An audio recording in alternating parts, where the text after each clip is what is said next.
الحمد لله رب العالمين والعاقبة للمتقين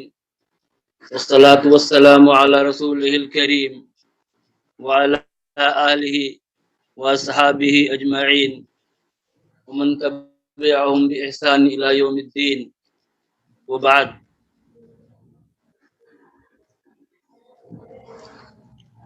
اس کانفرنس کے سرپرست جامعہ امام ابن تیمیہ کے رئیس ڈاکٹر عبداللہ بن محمد السلفی حفظہ اللہ تعالی، اس کانفرنس کے صدر مجلس استقبالیہ ڈاکٹر معراج عالم تیمی صاحب اور کنوینر ڈاکٹر محمد شیس ادریس تیمی صاحب، نیز اس اجلاس کے ناظم مولانا ابراہیم سجاد تیمی صاحب اور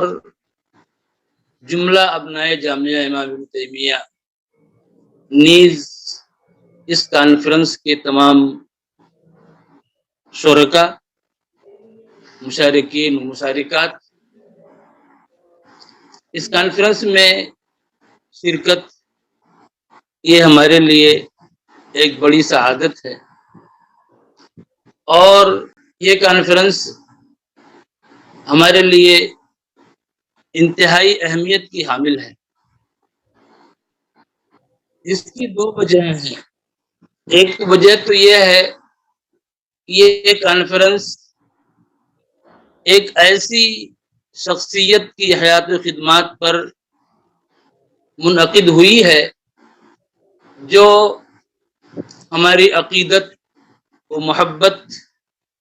کی مرکز و محور ہے، اور جس کے سایہ عاطفت میں نے سالوں گزارے ہیں۔ اور دوسری مناسبت یہ ہے کہ اس کانفرنس کا انعقاد ابنائے جامعہ امام ابن تیمیہ